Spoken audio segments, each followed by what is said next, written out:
Hi there. Welcome to Cold 30 Podcasts. This week, I'm sitting down with Laki.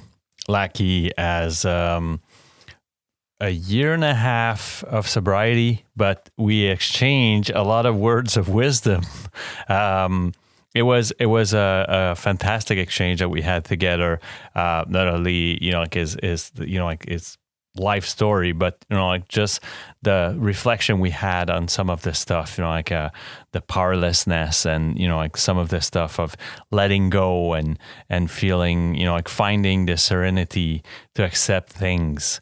It was an interesting conversation. Like it was almost philosophical, which is ironic because like it was some of his major in college, and yeah, so I can't wait for people to listen to that.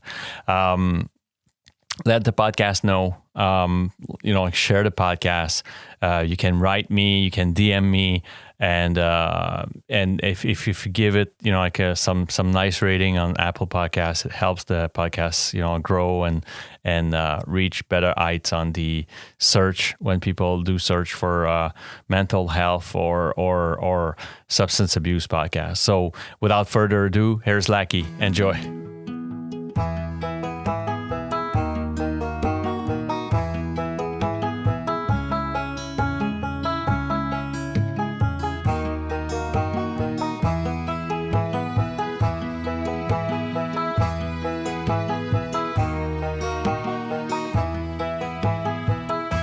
Hey, Laki, how you doing? Doing good, man. Thanks for having me on the Cold Turkey podcast. Appreciate it. Well, that's a pleasure. Like the response I get from the invite. Like I'm gonna hit the second year anniversary in March, but there's a lot of there's a lot of energy spent in finding guests. Like that's pretty much like the bulk of the work is to reaching out and finding guests. Initially it was such a pain in the ass. It was unbelievable. Like you have no idea. Like you're not. Like no one knows about that. Like so, and especially like in my region, like podcast is kind of a emerging thing. Like even though people will say it's still emerging elsewhere, in Quebec it's pretty much in its embryonic stage. Like it's really really early. What the like I was asked what is a podcast too many times, and so I told my wife this afternoon, like I'm kind of flattered and so happy because right now I've got scheduled recording for twice a week, and I've got like was it end of February my next open schedule, and I was just overwhelmed by it. So thanks to you, Laki, for like being part of that. Like for me, it's just it's shocking. It's surprisingly and positively shocking for me. Like so, I'm quite happy that you accepted to join in. Absolutely. The first question I got, and like pandemic oblige, like how has the pandemic be impacting your life right now? Like where, like let's start by where you're located and what has been the impact of, the pandemic, either on your sobriety or even your own life, because we all have gone through, like kind of phases of, I don't like overusing the term anxiety, but, like it could be, like nerve inducing, let's say it that way. Yeah, absolutely. So I'm based over here in Austin, Texas. I was actually originally from San Jose, California, which for your listeners' information, that's where the Silicon Valley is. That's where Google and all these big places are. It got a little too expensive to for me to move out. So I'm 27 now, and I wanted to eventually move out on my own, but I moved out here. Stay with my brother. And so, in terms of the pandemic, it's unfortunately for a lot of people, they have suffered quite a bit. For me, I'm an introvert, so I kind of like that everybody's kind of keeping their distance from me, and all that kind of stuff. Not saying like I wish for it or anything. It's just it works out pretty well. And then it also made me kind of forced me to start doing YouTube. I do 2 YouTube channels, one about mental health and one about anime. And so that's kind of, it kind of pushed me to go do something because, as we know with with sobriety, it's really hard to do if you don't have a goal in mind, if you don't have some type of purpose, especially. So it's it has its pros and cons. But I've been trying to make the most out of it for the most part. I'm still able to attend my church that I left behind over there in California. I still go there, and it's and also it's helped me. I do a similar thing to you, where I interview people on my channel, and so I get to do I just interview them over Zoom, pretty easy. So it's not too bad. But in terms of the pandemic, I feel like it kind of just pushed me to start acting on things that that I wanted to do. I had saved up some money and decided to, kind of take a chance and go for it. So Yeah, and a lot of stuff that we shelved, right? Like the kind of like let's I'm like I pushed my training to some level this summer that like I never expected. At 45 to like, even though like I haven't run a marathon or something, but like I pushed, for example, like you said it, like find a like a purpose. So it was all about like both the running and like kind of doing the training in my gym, and I pushed this to some amazing level because it was kind of shelved, and all of a sudden being confined was just like, oh, okay, I absolutely need to do something, like, because I'm forced to pretty much do not much, but I can't stand it. Like it's yeah, it's too much. Like it's too much of nothing. Let's say it that way.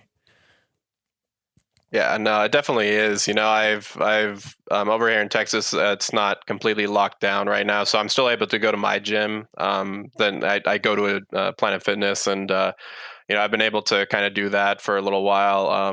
Kind of just rediscovering a lot of things that I used to really like. I mean, there was about like a 4 or 5 month hiatus where I didn't go to the gym at all. I was just so I was like, oh, I got to stay in because of the pandemic, and play 9 hours of Skyrim for no reason, or Elder Scrolls Skyrim, and it gets to a point where you kind of just are fed up with doing nothing. So instead of just staying in and playing video games, I decided to kind of um, tell kind of my mental health story through my YouTube channel and do that kind of stuff. So that's like I said, it's kind of a pro and con situation where it's like, yeah, there's a lot of bad things happening, but you kind of have to make the most out of it.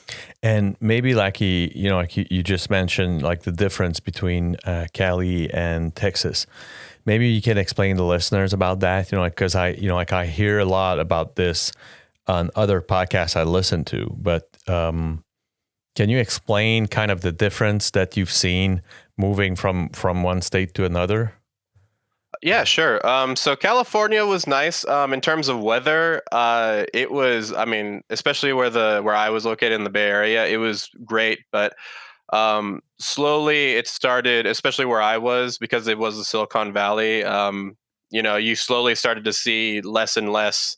Well, just to give you an example, San Jose was actually known for its like orchards and all that kind of stuff. But then, as the tech companies came in and technology advanced, they slowly started getting moved into, and then also their two-way, like one-way streets turned into two-way streets, turned into like 3 lanes, all that kind of stuff. And that's happening everywhere. But the differences aren't a super amount, because for your listeners, I don't know how many are listening from Canada, but over here in the US there's a pretty big political divide. So going from we call it a blue state, which would be Democrats, to a red state, which would be Republicans, which California is a blue state. Uh, Texas is predominantly a red state. But I'd moved to Austin, which is kind of like the Los Angeles of Texas for the most part, just because there's so many people here. If you've been paying attention, Joe Rogan moved here, Matthew McConaughey lives here. Like there's a big exodus. That's what we call it, from California to Texas, because of the tax situation and just all kinds of things. I don't particularly lean either way, but in terms of differences, it's definitely the problem is there's so many Californians that have moved here. I think somebody sent me something. It was like, yeah, it was a lot of Californians have moved here, and they've moved here more than anywhere else in the country. So it's kind of like seeing the same thing. I will say that the barbecue is much better here in Oh Texas. my So God. Oh that my is the God. best part. That's the best part about it. Oh, So yeah, those are the main differences. yeah, I just told you that last year for my work, like I was sent for boot camp training.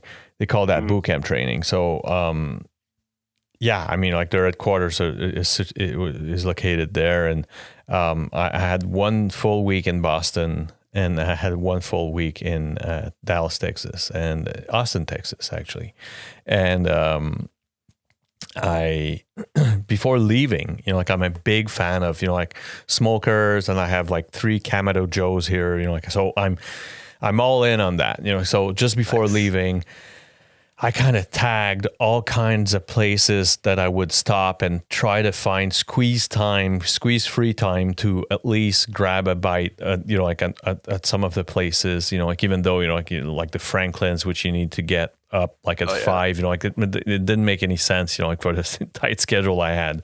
But, like I at least tasted like 3 or 4. I bought the shirt, like I was all in on every one of them. Like I was like, fuck it. Like I'm going there to just have a blast on my buddies were so fed up of me sending photos of my plates, like there were like Bourdain-esque plates, like the just crazy too many food in there. But yeah, you're absolutely right. And one thing that I didn't know, and like not many people know, but there's kind of a big trend of the fusion between Asian food and Texas traditional barbecue food that is phenomenal. Like so I hop on a cab and someone, like I told him, like I've tried a few smoking places, and he's like, yeah, but like have you tried, like some of the Asian barbecue fusion? I'm like, no. It's like, well, you're just a few blocks or a few minutes away from one place, and I got there, and that was, that was too much for me. I was like, my God, like, what is that? Like, so phenomenal food there. The one question I had though was, did you see a difference in the state handling the pandemic? Because you said you had more, like there's less confinement where you're located now. So have you seen some difference in the pandemic management? Yeah, so for people that don't know, California was put under a second lockdown. So they had the original one that was very strict, and then they had another one very recently. Texas did not do that, and I'm pretty sure there's other states that have not done that. I think California is just the one that sticks out in my mind. So I still have friends that I talk to. I do a YouTube channel with them, so I listen to what they have to say about all that kind of stuff. But yeah, but in terms of how they're handling it, lockdowns, were kind of they seemed like a very good idea in the beginning, and I have no problem with that. It's just that when they lock down again, a lot of business owners in California that I've heard about that have gone viral have been very adamant about that they've been following all the rules, because they've also closed outdoor eating. So it's hurting a lot of businesses, because that's how they get a lot of their money as well, is you actually eating there, not just takeout. So yeah, it's been very different. But over here it's not like it's not like everybody's just walking around without a mask or anything like that. We're all even at my gym, they close off like 2 treadmills for each treadmill, so that everybody's distanced and all that kind of stuff. And you have to wear a mask in the gym, which is a little tough since I have a bit of asthma. So, but I make it work the best way that I can. Yeah, and like at some point, you almost have to, like you have to draw a line somewhere. Like so, if like you're gonna see, I don't know, like 60% plus of the businesses, go under, that doesn't make any sense. Like you can't kill economy. Like so there's something that I totally understand about what you're saying. Like here in Quebec, like we're like it's one lockdown after another, and like I'm freaking out about this. Like either like as you said, like I was initially not against it. It's just that the like the truth is, like at some point, like too many business will go under, and like especially in the restaurant business. I mean, they're going nuts right now, like, and they're complaining a lot about it. And so, like we're known to have some of the best restaurants in the world, actually. Like there's some that are world renowned chef. One was actually Anthony Bourdain's favorite, and Wow. and they're all like they're all panicking about like what will happen. Some are, I would say, economically stronger because like they were careful, but like some were like not necessarily but like that like that confinement jeopardized them, and like they're not the takeout type, like they're like especially some of the fancier ones. So yeah, I mean, like it's like they're shutting us down again. Not that like we were, but like it's almost like a complete shutdown from December 25 to January 11th, I think. Like I'm not sure again. Like so. Like skip Boxing Day, like so a lot of the, like the retail business are freaking out. Obviously, like you get the Christmas vacation through that, but like we can't. So the bottom line is that we can't have any guests for Christmas and New Year. That's what they're asking us, and well, like as this will go online, it will be probably the second week of January. And I can officially say that I haven't respected the recommendation. I'm not making It's like a official. huge party, but like I won't go all my holidays without seeing anyone. Like fuck off. Like that's not gonna happen. Like it's not gonna happen. There's pretty much a limit to what you can ask people. Like so. Absolutely. All right. So enough of the pandemic. Enough. It makes me go mad sometimes. Same. I'm gonna be rewinding Laki's tape to the early beginnings, and I want you to bring me back to either like the first time that you used, or a lot of times, like like as a kid, you being witness of someone else using that has influenced or inspired you, could be like a defining moment also in your life. Like so bring me back there. Yeah, so I'd say probably. Well, I mean, I let me just preface it with this. My father was so for people that don't know, I'm Pacific Islander. I'm half Samoan, and my father's Samoan, and he got into cocaine and a couple other drugs. I'm not too sure what the other ones, but cocaine was a big one. He had dentures by the time he was I want to say in his 40s, but it could have actually been earlier than that.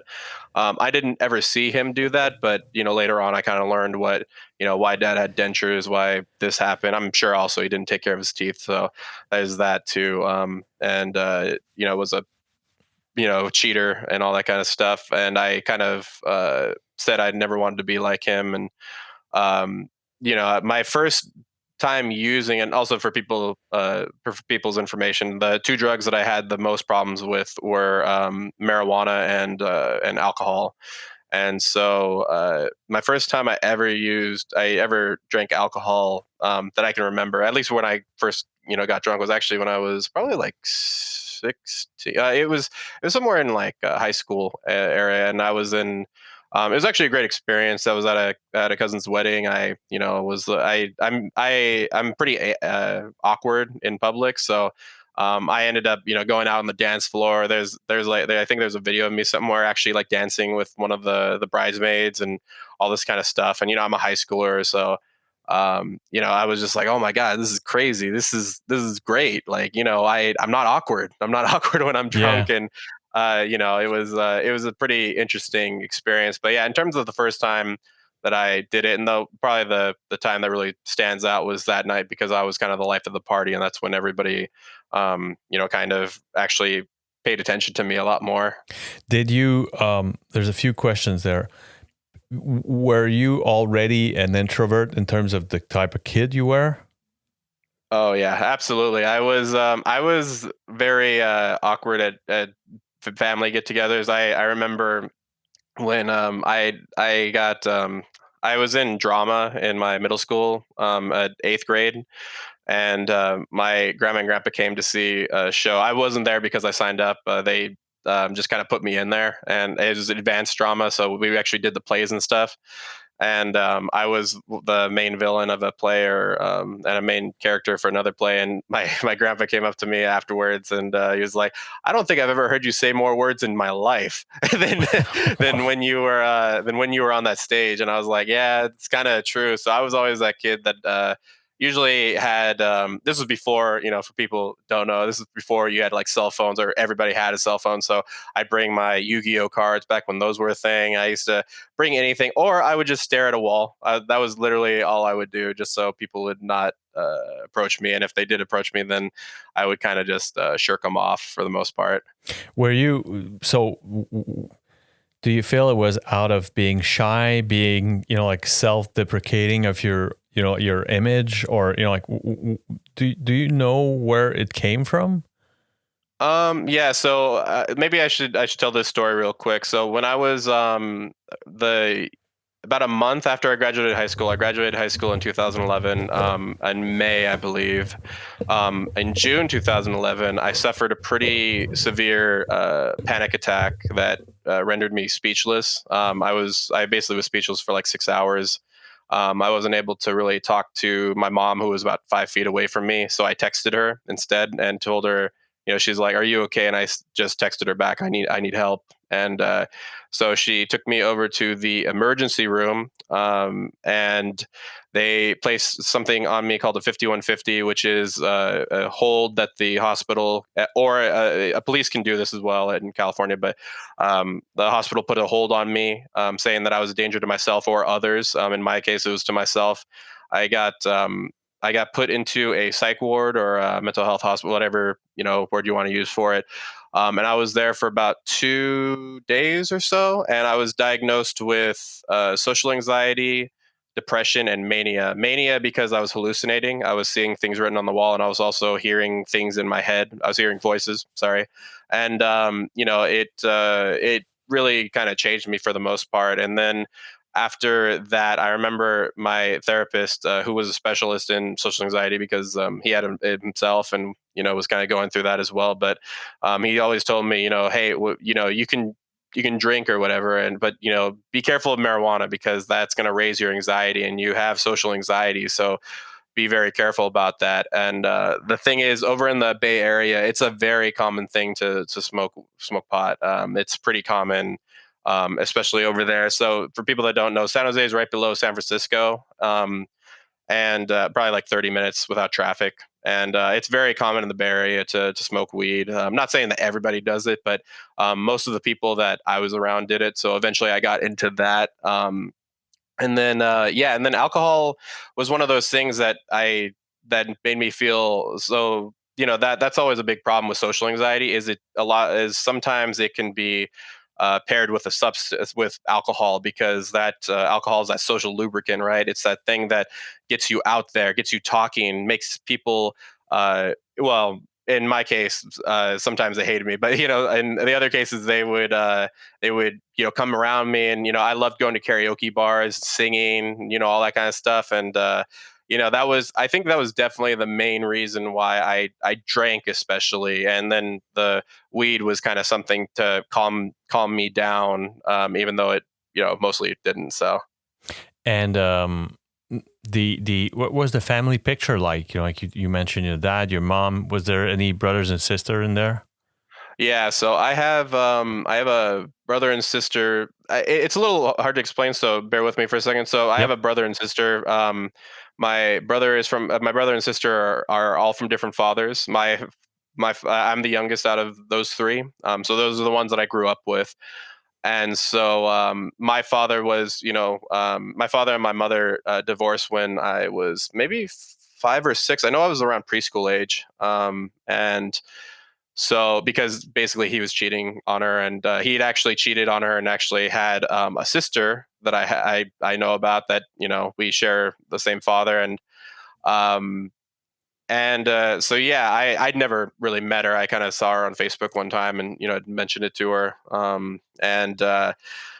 We it was pretty dysfunctional. And my mom, who's a trooper, she ended up working 2 jobs and also taking care of us. Then my brother and I are 11 years apart, so he was kind of the caretaker for the most part, and kind of took care of me and my sister. And then eventually my sister took care of me.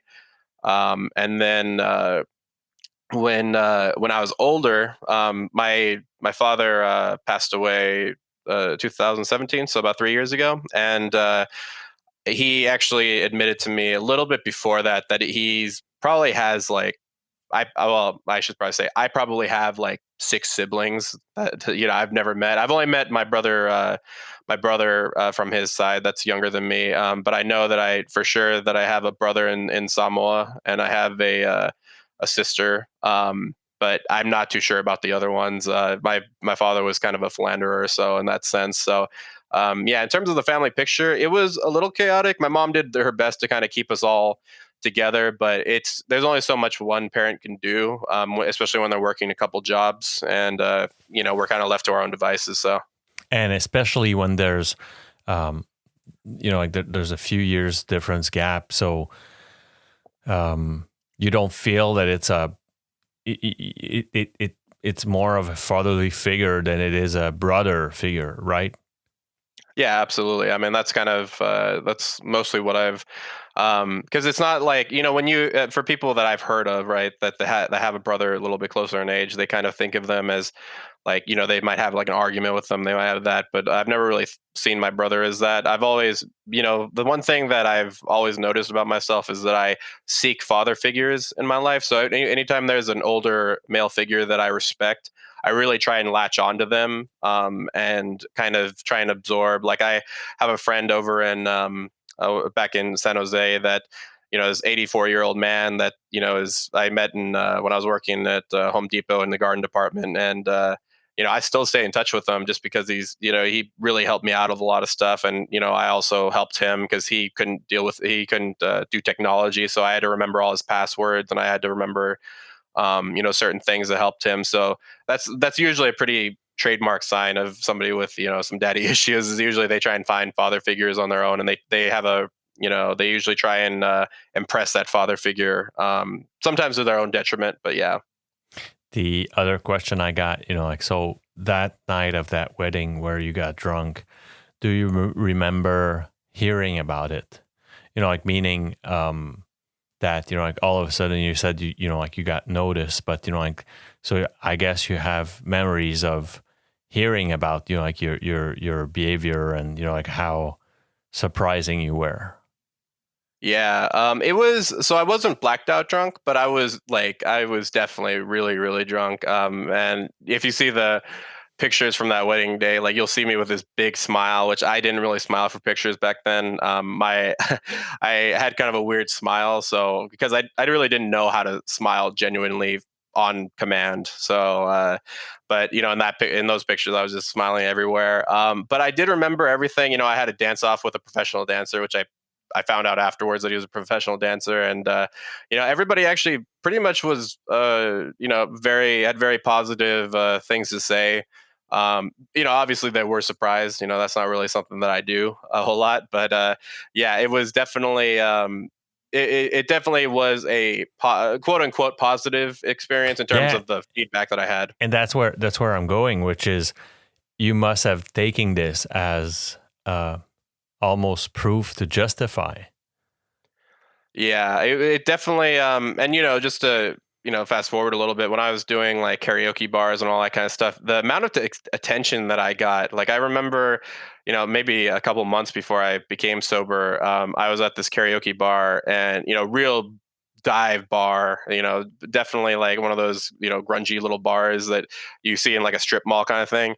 And I was singing. Oh my god, I cannot remember his name. I think his name's Josh Turner or something like that, and he has this really deep voice. So I was singing a song from them, and these two drunk older women, maybe middle age, were having a birthday party or something like that, and they ended up like getting up once they heard the music playing, and they jumped up.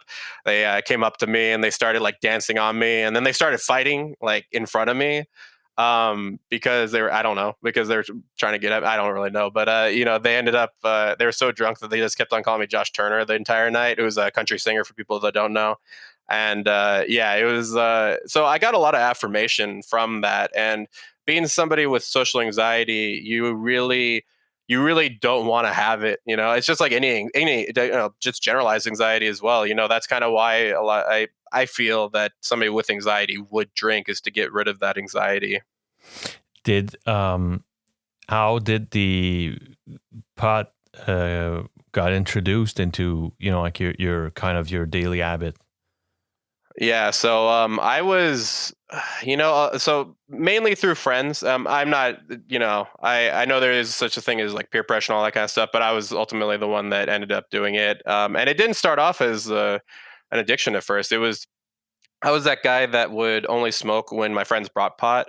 But then, nobody likes that guy because he never brings his own pot. So eventually I got into the business of buying it. I got my medical marijuana card, which is a joke to get. You just have to go to a clinic over. I mean, granted, now it's legal, but back then you had to just go to a marijuana clinic and just say, I don't know, your back hurt a little bit or something like that. And doctor just, signed off. And so I did that. And I got to the point where, I was getting pretty much high every day. I was getting high at work, and for people that I mentioned that I worked at Home Depot before, and I was high. I was really high at work. I had to work the night shift, which was 9 p.m. to 5 a.m. For an extended period of time, and every single night I'd smoke at like 8 p.m. and just cruise along. But the other thing is, I should probably mention, I drove machinery. I drove all the things that you see in Home Depot. I've driven every one of them, extremely stoned. And one time actually pretty drunk too. But it got to the point where I was actually able to do, and also for people that don't know, when I started doing edibles, almost like every other day or every day. It started only on Fridays, and then it started getting up there. And the price of edibles and weed is a lot. So I would smoke maybe like a little bit more than an eighth a week, which is 3.5 grams. And those usually, for like an okay amount, is about $35 to $40. It's usually like $3 for per gram. So that's why it's like, that kind of stuff. Or sorry, $10 per gram. So that's why 3.5 grams is $35. And then that became like, I wasn't getting high anymore. And then I was just like, oh man, I gotta step it up. I gotta go to edibles. So edibles, they, I think Joe Rogan had a joke about it, but anyway, when you consume marijuana instead of smoking it, it creates a whole other type of thing that just makes you like, I heard it's like 10 times more crazy than regular pot. And so I did that, and I got to the point where I was doing like 250 milligrams, which is a lot. Like a usual person can eat 70 and start losing their mind. I was able to actually eat 250, and the most I've ever eaten was 500 milligrams, which put me in a hole for like a weekend. And so yeah, it was my tolerance just kept going up and going up and going up. And it, as that was going up, my alcohol tolerance also went up. So when I combined them together, I was able to get what we call crossfaded, and I was able to actually feel something, which usually gave me what we call spins, where you're trying not to throw up, but you're kind of seeing the room spinning. So that was kind of where they kind of both, once they started coinciding together. I was in college at that point, and I was a philosophy major, and I would come to class really stoned sometimes, and I would just do that. But eventually got to the point where I was basically drinking every single night a 6-pack of really high, usually all the beer that I would drink would have to be at least 8% for me to, feel anything. And I got to the point where I was writing papers drunk, but I was getting A's, so it was okay. So Yeah. it was one of those things. But eventually, I got to the point where I just dropped out, and I dropped out. I failed out, and I also dropped out because I was afraid of what my mom really wanted me to go to college and get a 4-year degree. My brother has a 4-year degree. My sister went all the way to her master's degree, so I had to I had to go get it as well, because she wanted a better life for me, and that's all great, but I just never coincided with it. So, when I went to college and did that kind of stuff, I always felt like I was very I felt like I really didn't kind of belong there, but I did get quite a bit out of it. I love philosophy and I love the things that I did learn. But I was drinking and smoking so much that eventually I dropped out.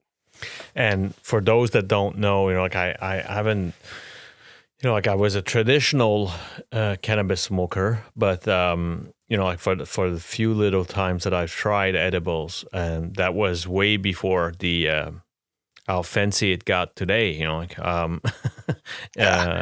Like it didn't taste so good. It's a complete different. Um, like I was about to say buzz, but it is a complete different buzz. It doesn't compare. It lasts longer. It's actually your liver digesting it instead of your lungs. And correct me if I'm wrong, but like it's completely different in terms of what kind of effect it has on you. Yeah, it's definitely like harder. And just to give you an example of how much 500 milligrams could be, I remember I took 500 milligrams and I thought I was having a heart attack. I was probably having a panic attack, but I thought I was having a heart attack because I was thinking, my heart's beating really fast and I can't get it to stop. Like, is this a heart attack? And then I started thinking, right? I was thinking, hey, what's the thing that they say about heart attacks? Like, you feel a pain down your arm. Well, I started thinking that, and when I thought that, it started happening, right? So I started freaking out. Now, I don't think I had a heart attack because I didn't go to the doctor or anything like that. So it was probably a panic attack. But because I was imagining this stuff, it just threw me down a hole. And eventually I was just like, I need to go to sleep. I need to go to sleep. And, yeah, it's definitely a lot different than when you smoke it. So, And like kind of flashbacking to like when you got labeled the 5150, like was there occasion where like those was any of the hallucination or like sounds and hearing stuff or seeing stuff that came back, like did it ever come back? yeah, that's a good question. No, funny enough, it's really interesting. I don't know why, but I've only ever hallucinated when I've been sober.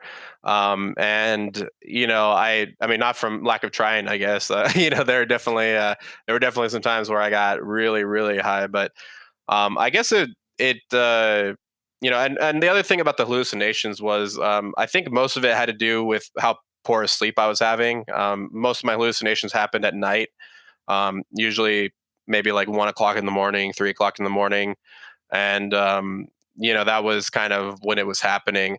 So, but, since that happened when I was sober, I was like, oh, well, if I'm drunk or if I'm high, maybe, I can kind of escape from all that. That's ultimately what, uh, to a certain degree, alcohol and weed and drugs they're an escape, right? And sometimes they can make a party more festive, all that kind of stuff. I have no problem with that. It's just for me, it's I knew that I couldn't keep doing it. I knew that I had the personality of an addict, and that I definitely had to stop. And especially weed. I mean, like I never felt like um going through a crowd stone ever. Oh, Like it's a trip, man. It is a trip. I remember we went to this place called Universal Studios, which is where they've filmed all these great things. But there's a amusement park there, and I took a 300 milligram edible there, and I thought I was gonna like throw up in front of all these kids in the front place and all that kind of stuff. And I kept on, and I was there, and it was during. So just to give people an idea, this will become prevalent more in this later in the story, but there was this. It was November, so it was roughly pretty close to Christmas, and I was walking around just eating everything that I could because you get something they call the munchies, and when you do edibles, the munchies get like real, and so I was eating Cinnabon. I went over to another place. I went over this, and I went back to Cinnabon, and somebody was like, "Hey, how's it going? How are you doing today?" Like very happy, like, and I was like, "I'm good." And I looked over and I looked behind, and if anybody's ever seen how the Grinch Stole Christmas, there are these people called the Who's. They have these tiny little noses, and they were all dressed up like that. But I was freaking out because I was high as hell. So I was just looking at this person that looked like a Who from Whoville, and just being like, "What in the world is going on?" And I ran out of that food court. I was done with that. So yeah, it's definitely a trip. But I think for me, I've always been slightly I've been slightly like those kind of situations are like magnetizing for me for some reason. Even though I'm very anxious, I like kind of losing my mind and kind of having things out of my control. That's like I remember, like the headquarter. My parent had a house on the countryside which they would go every weekend. So my house became the headquarter for pot smoking, actually. So but like some, like especially, like when like we got to 18, 19, 20 years old, like some of them were just like, hey, like we should go to that club and this club. And I was like, no crowd, zero crowd, no crowd. Like Yep. crowd are forbidden, like from, like you're fucking up my buzz here, so I'd rather lock the car's door. There's like a small mountain with scenic view called Mont Royal, so Mont Royal in Montreal. And so I was living in the east side of the island of Montreal. So, like the top we could do was actually to drive up Montreal and go at the sightseeing thing and put some trippy music. Yeah. Lock the fucking doors. You know, make sure to be as persona non grata as possible. Like you don't want to, like grab the attention of anyone, and Yep. like finish your buzz and just say, "Is there anything to eat back at home in the attic?" I think it. Yeah. Let's go back. Like, and that was it. Like so.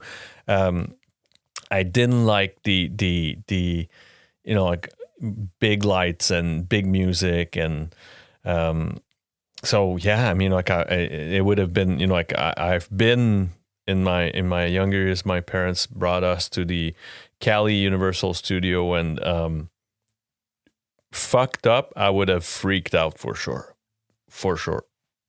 Yep. That's basically what I was. um, and so you said you dropped out of college. When did you feel that you were losing the grip on your use?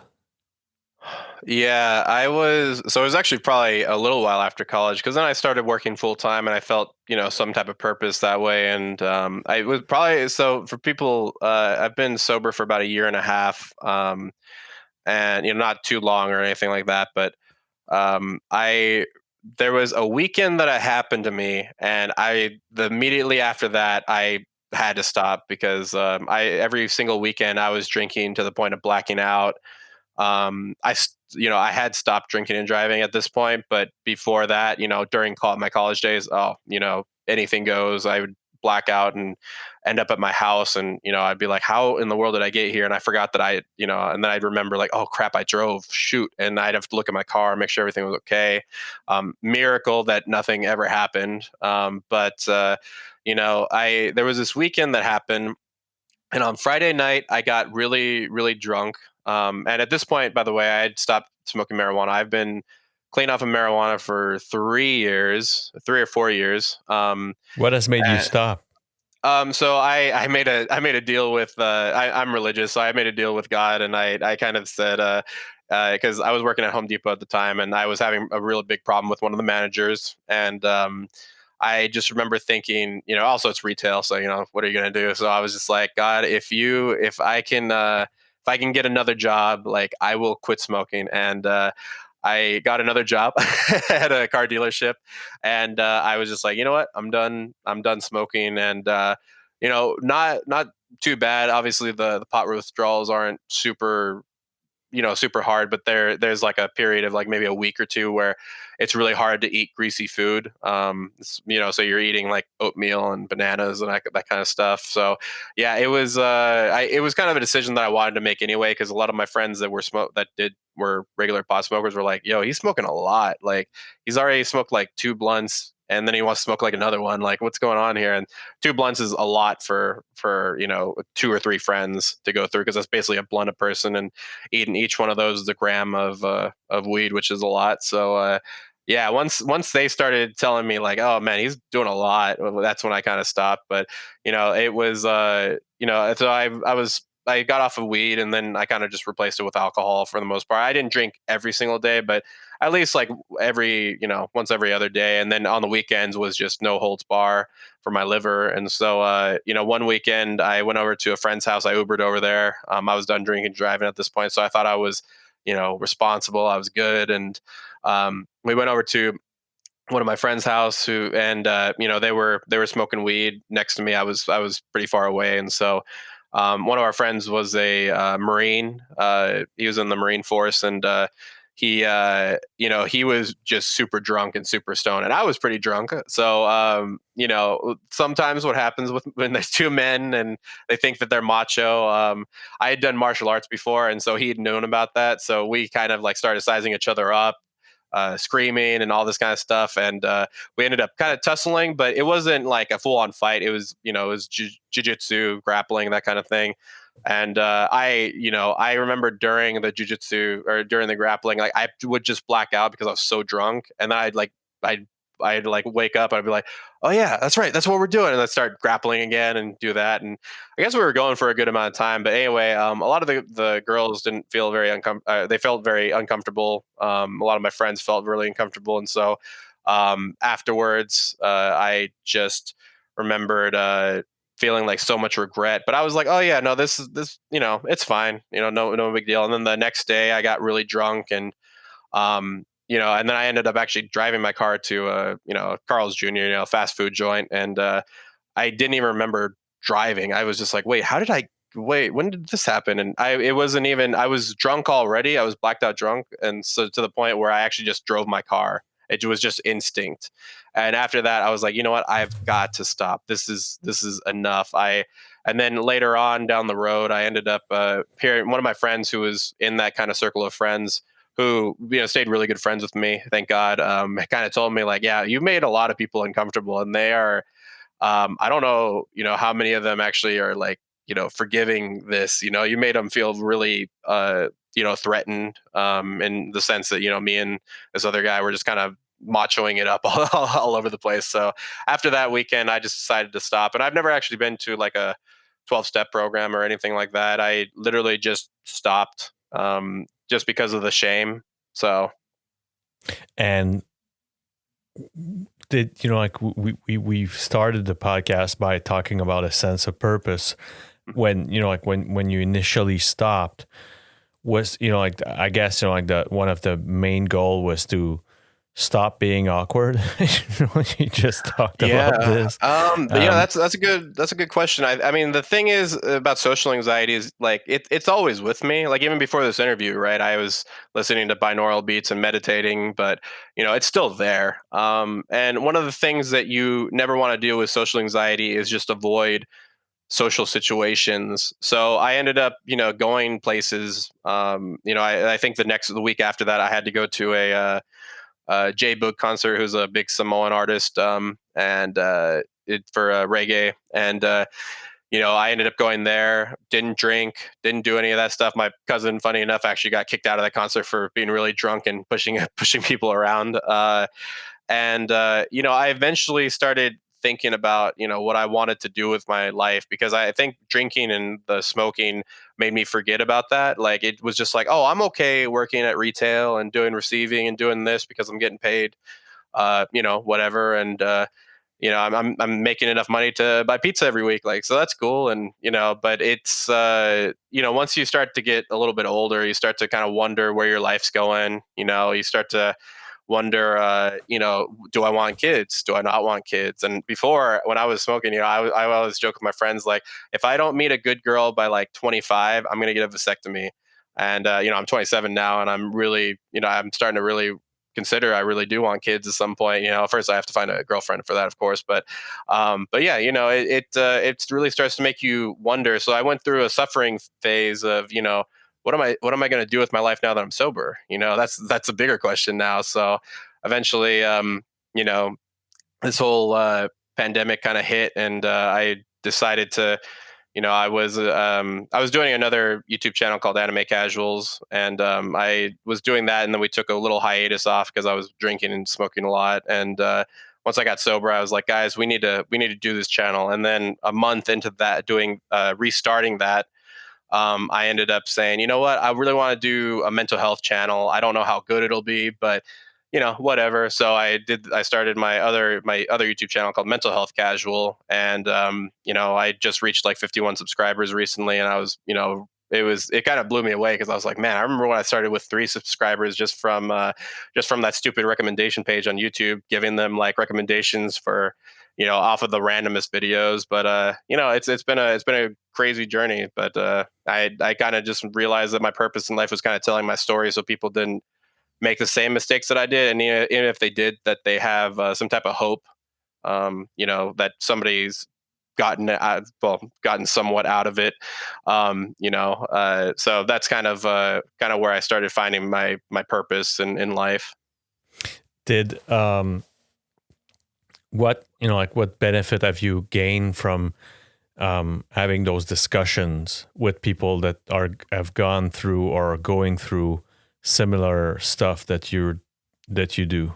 Oh man. Well, on so I call them mental health chats that I do on my channel. And it's interesting, even though I could be talking, like, I always reference this one because very recently I had a real big fit of anger, because I had an interview with somebody, and afterwards I was like, you know what? I feel like I didn't stick to the script. Like, I usually write down like 3 pages of notes. I do this, I do that, and I felt like I went off the script because she was roughly around my age, and I was just really interested in her story, because it was, she has been, kidnapped and sent to like a boarding school. I was like, whoa, this is crazy. So I kind of just went off the rails in terms of my interviewing technique. And I remember just afterwards, one other thing that I used to do was I used to punch walls to relieve some of the anger that I had. And I remember just looking up at the wall and just thinking about my hand going through it. And then I started kind of spiraling down. And one girl that I had on here was on my mental health chat was,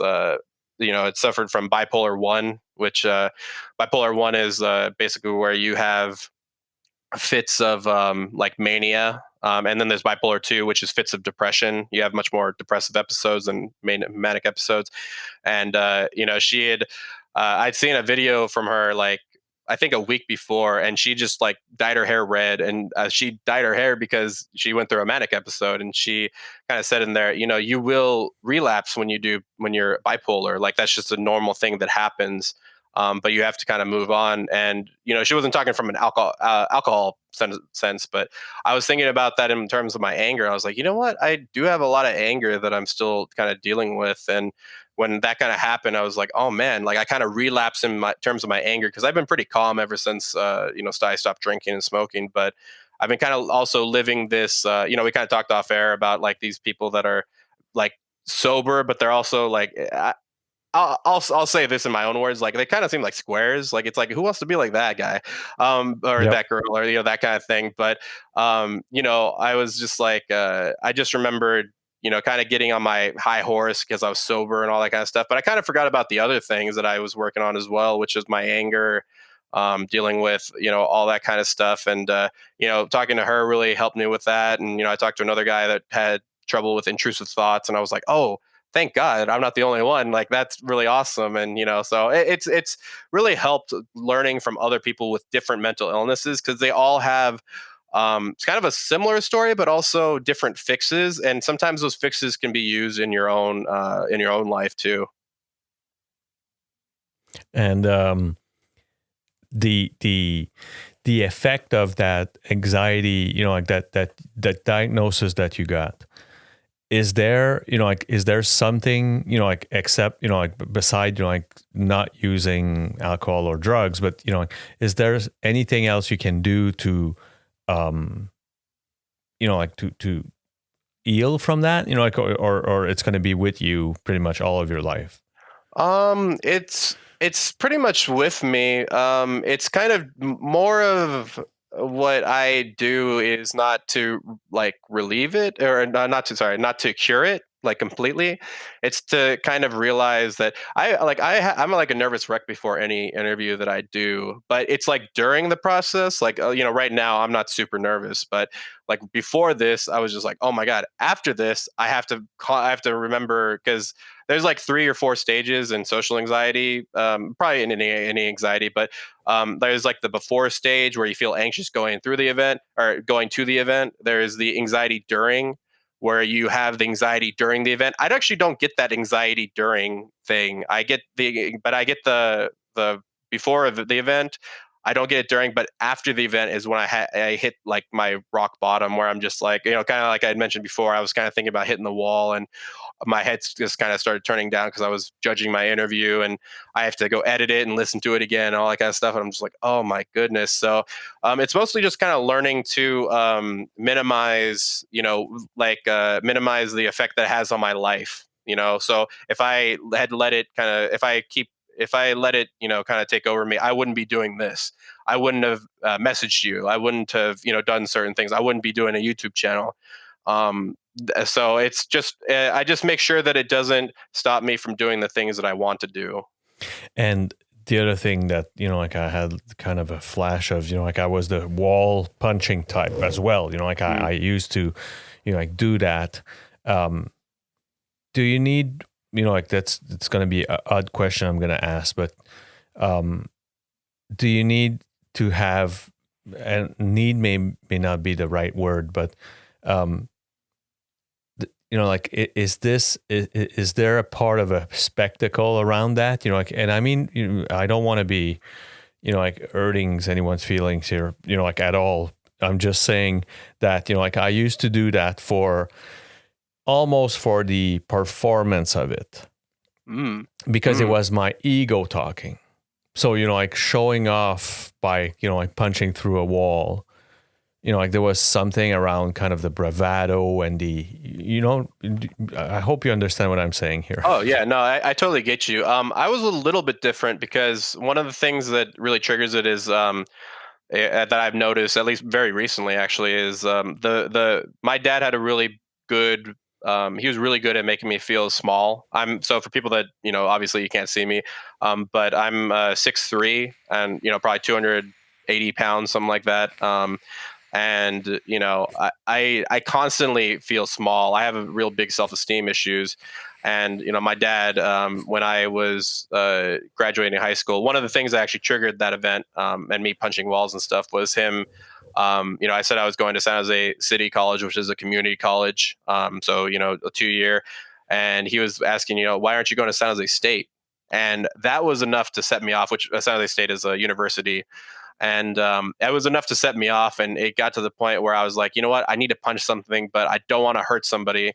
I'd rather hurt myself. And so I got to the point where, but yeah, there is a little bit of that spectacle, right? Because, I would have the scars on my hand, and that was kind of like a victory in and of itself, right? The bloody knuckles, I felt Yeah. like I was getting tougher, and I was just punching something that just couldn't punch back. And I was imagining his face on it. But yeah, there's definitely a little bit of that. And, I definitely have the scars still to this day, but yeah, there's definitely a part of that where you kind of want attention from it. Yeah, exactly. And, like, like, I didn't want to, I was kind of careful with my words, because, like, I know, Oh yeah, no worries. like, I know that, like, in my case, it came from ego, right? Like, it came from, I'm so angry, I'm going to show off how pissed I am, Yep. so, which is odd, but, like, I had to know. So what, like, what would be kind of your healthy routine to make sure that you don't fall into the substance use traps. Mm.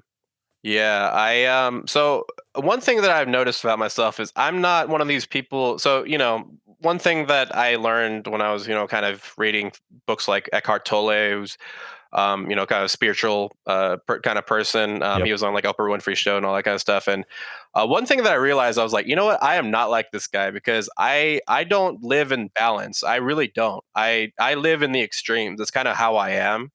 And so I kind of live the rest of my life in a pretty extreme way. So just to give people an example, like I eat once a day.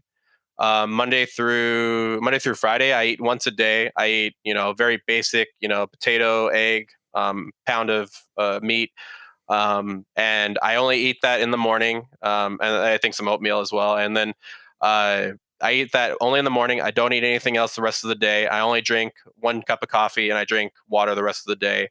And it kind of and I did that because I was eating so much. I was ballooning up. Obviously the pandemic's happening, so you start to balloon up a little bit. But I ended up ballooning up, and I was just like, you know what? I got to make a deal with myself. I like to feel full. I love to feel full, and here I am just feeling full like 3 times or 4 times a day. Why don't I just feel full, like really full, 1 time a day? And then I just won't eat. And eventually it got to the point where I was able to eat like healthier food, where I wasn't eating like pizza. And then Saturday is my cheat day, so I eat like whatever I want, and then Sunday I fast. And so that's kind of my idea is I don't live in like the balance of really anything. Like that's just kind of my nature. Um, and the way that I don't go back into the alcohol trap is kind of extreme as well. I started a YouTube channel, and it's like it's kind of has me. It kind of has a type of responsibility with it, right? If I just go Yep. back to alcohol now, it's like, well, I mean, what are you even talking about sobriety now? So it kind of keeps me kind of has a liability factor to it. Like I could I mean, granted, it's not like it's no going back or anything like that, but for me, it just made it very clear that this is something I don't want to lose. So And I it keeps started us giving in myself check. purpose. It definitely keeps us in check. Like there's definitely something around making sure that you the word is bond. you know not that I think that I bring any wisdom into that. Like I'm too I'm extreme myself. Like, so it's nothing about that. But like not only like I come from the like I went to therapy. I come from, and like I was introduced to the fraternity, so AA and like CA and all that.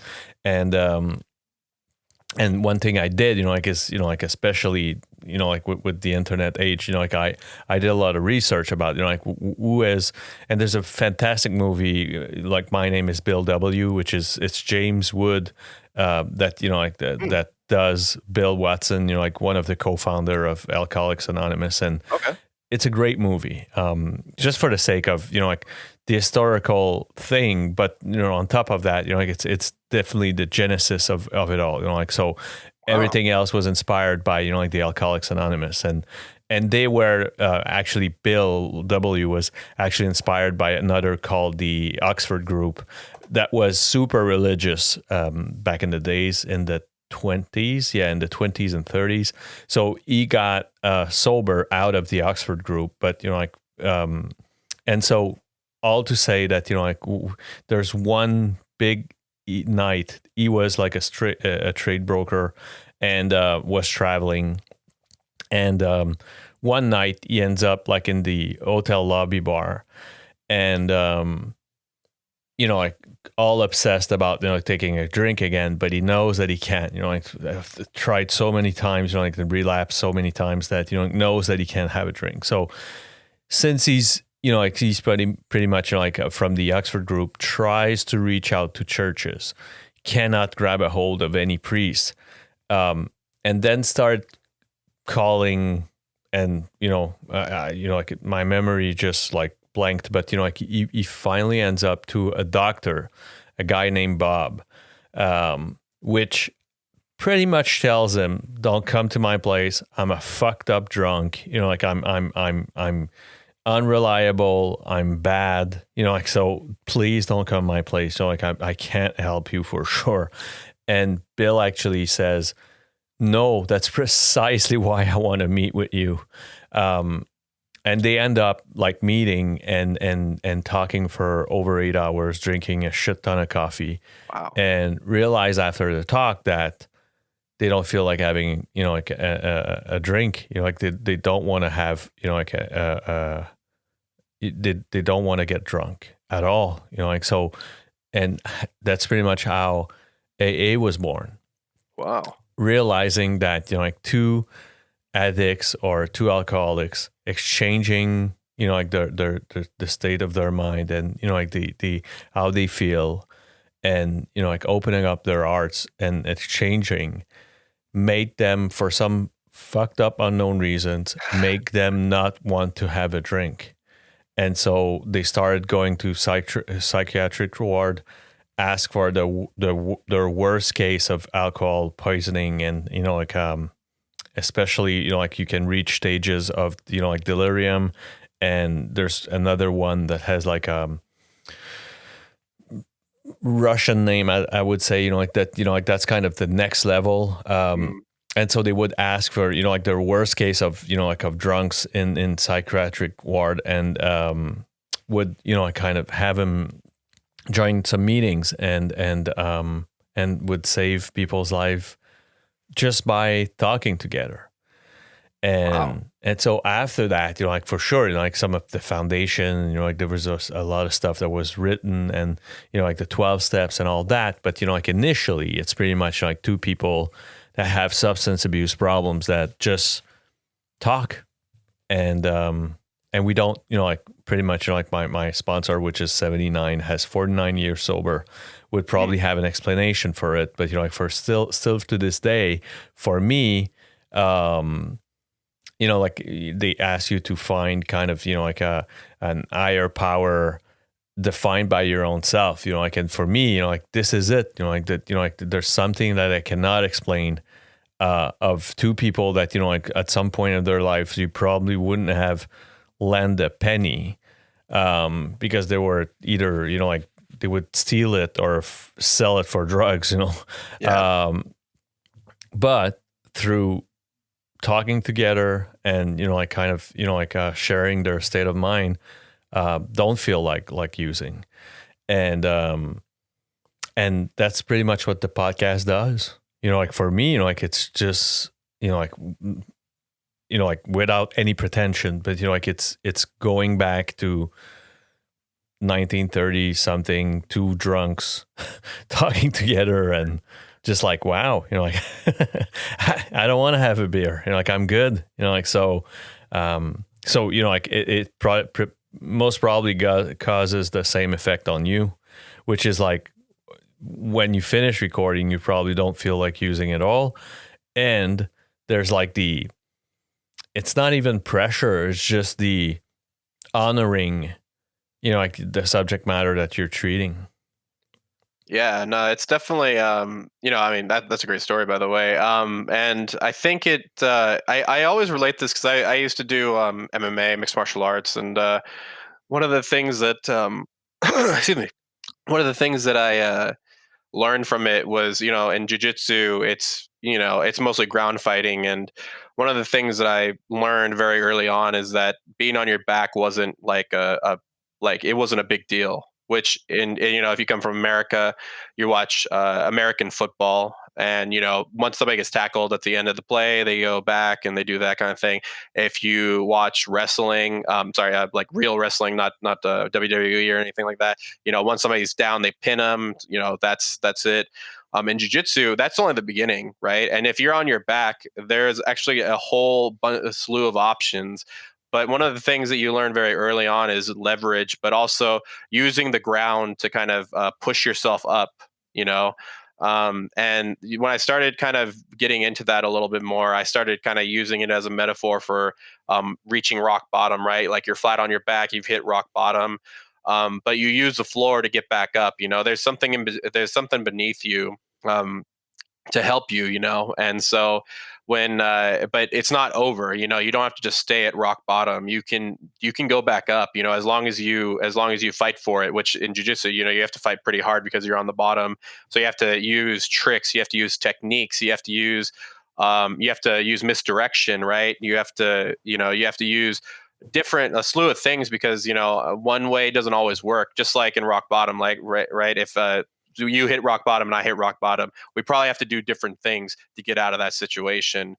Whereas, some people that hit bottom in jiu-jitsu, they can just muscle their way out. Whereas some other ones that are smaller have to figure out how they can get out of that situation, or if they even want to leave, because there are also submissions that can happen off of your back. So, but it's still a way of getting out. So I feel like learning martial arts was a really good metaphor for my life, because life is kind of it's a fight for the most part, right? Even though we don't live in the wild the wildlife or anything like that, we still live in a world where even though you take the physical threats out, like the threats that are right in front of you, you still have the threat of yourself, pretty much in every single one of us. And we're seeing that in the pandemic, right?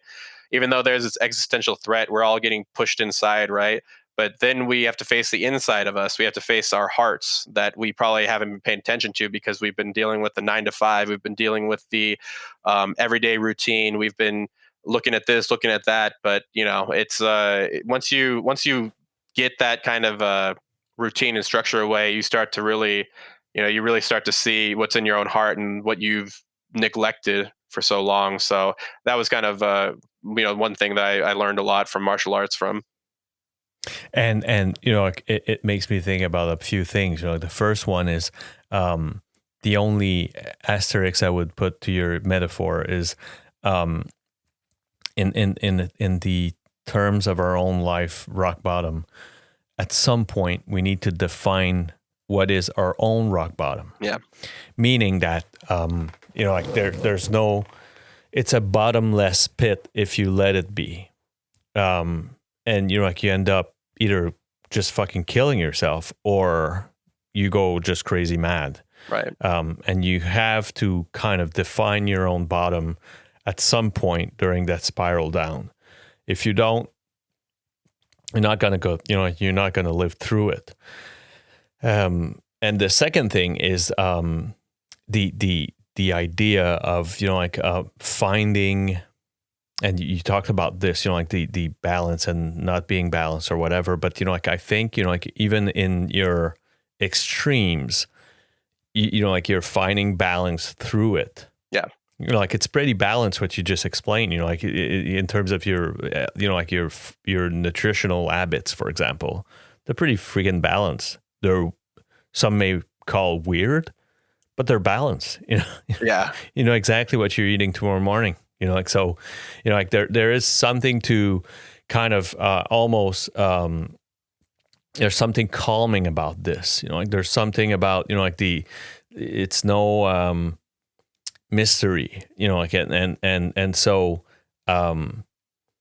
again, as for the battle aspect of it, we decide what we define as a battle. And at some point we need to kind of let go, because, it's so tenuous to keep, kind of your ends up and expecting, life to fuck you up. And, it's too much, it is too much, so, admitting being powerless over a lot of stuff, hence why the serenity prayer is so, grant me the serenity to accept the things that I cannot change. Holy shit. Yeah. Just that first sentence, it's a work. It's the work of a full life. Serenity to accept things that I cannot change. Man, I'm a master of control. Fuck the serenity. I have, I can't. I still can't. And I need to constantly remind myself, can I control that? No, well, okay. I'd say more than once on a daily basis, that I need to kind of step back and, like unclenched my teeth and unclench my fists Yeah. and just go like, okay, like I'm just powerless over that. Like there's nothing I can do. Like I could cry shit my pants and whatever I do, it's not going to change, like, so, yeah, I mean, like, so, like the image you brought up, like are just, like at some point you need, like you almost need to, even though you understand, like, my 2020 was probably what, like on top of the pandemic was probably one of the worst year of my life. Like I explained this on, like my last week's podcast intro where, fuck 2020 in all, all the, like in all angles, like, Yeah. and my mom passed, like my wife's best friend passed, and she wasn't even 40 years old, like just like cancer, and like just like just tragedy, right? Yeah. My I got 2 kids from my first wife's, and they are brainwashed to a point where they don't want to keep my last name in their name. And like they were so alienated that, like they think whatever they think, like they don't want to talk to me anymore. And this year was probably the defining moment of them, like just stop talking to me. And, like, Ooh. yeah. So for me, this year was, and it's, like those are all things that I cannot control, all of them, like, so, there's not much I can do, like I said, like I could, like cry my eyes out and scream, and it's not going to change. That's, that's probably what's the worst, almost the toughest thing to accept, is that, like I'm powerless over all of the things that I just described. But at the same time, like you almost need to have like a clean slate on all of these things, meaning that, like if you feel that like, you haven't said everything you had to say to your mom before she passes, like like you need to get rid of the guilt of that, like, or like if you feel that you really did something to your own children that like that could justify their behavior right now, like you need to kind of clean that, like, and but like as you do come to like your life inventory, and you come to the conclusion that, wow, like it wasn't perfect, but like pretty decent job as a dad, like, so I'm good, and then you can apply full, like in full effect that powerlessness of the situation. Wow. Yeah, that's definitely a good way to put it. Yeah, I lost my grandmother last month, and it was like, it was really rough for everybody because she was very much like the glue that kept everyone together. And I think, there's just a certain you'd mentioned a serenity in that acceptance that you don't have the power to change these things. And it kind of reminds me of Georges St. Pierre, and for people that don't know, UFC champion, and The goat, the yeah, goat, Laki. yeah. I'm from Quebec. He's the I'm just saying for goat. your listeners, just for your listeners. I know you know who he is, but he one of the things that he had kind of talked about is he gets super nervous. He's actually like fearful every single time he goes out and he fights. Like that's which he's the goat. He's the number one guy of like at least in my opinion, and probably many people's. And just hearing him say that was like, wow, that's crazy. And when I heard him actually say that, it kind of gave me a realization that, oh, I'm kind of like him because I have this anxiety before each time I do things, do that. And I was like, well, I kind of have to just accept it to a certain extent that, hey, this is going to be with me. And sometimes it won't, Yep. sometimes it will. And sometimes, it'll be less and sometimes it'll be really high. But with social anxiety, you kind of have to keep going forward. and just kind of, accepting that anxiety is something that you don't have complete control over. Sometimes it just kind of happens. Sometimes for me, for people that don't have an anxiety disorder, it is pretty spontaneous in terms of what you get anxious for sometimes. And so it's having that serenity of really letting things go, and letting things, what happens is a very I totally agree with you in terms of that. Yeah, and like Georges St. Pierre has described that, that like he understands that he's pretty much powerless over the fear he has entering the ring, but like he covers with discipline and variety of like the stuff that he learns. He's the first one that has introduced gymnastics in his training routine. He's the first one. He's the first one to have introduced stuff that it's still to his Instagram stories. He does shit that like backflips, and there's a reason for it. There's a reason why he does all of that. It's because if he as scared as he can be to get on the ring, and I don't think that nervosity is gonna quit him. What he does in response to that is to pretty much reassure himself that he did everything he could to be as prepared as a human being can be, exactly, entering that ring.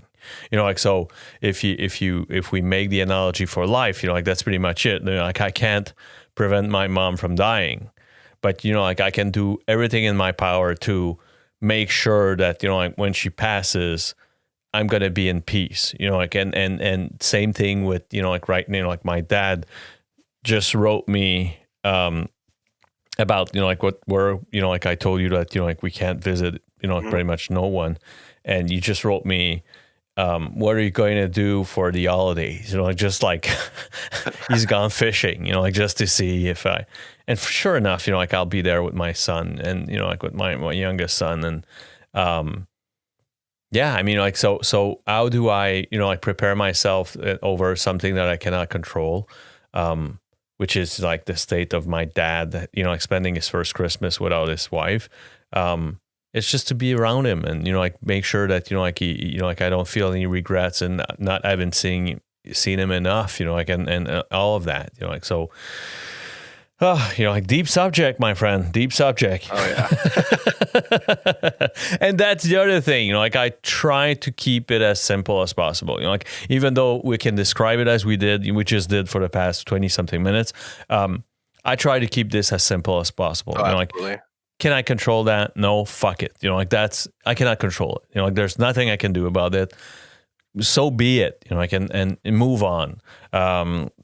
I can control how much I train because, if I look at myself in the mirror and I call myself a fat fuck every single day, there's something I can do about the fat fuck that I see in the mirror. I can train, I can run and eat better. And that's what I can change. And have a control over my perception. I have control over that, but there's action that I can apply and that's going to change that. And then, I become way more pragmatic about stuff, so move, buddy, you don't like yourself, move. You don't like that situation, do something about it, over what you can do something about. Yeah.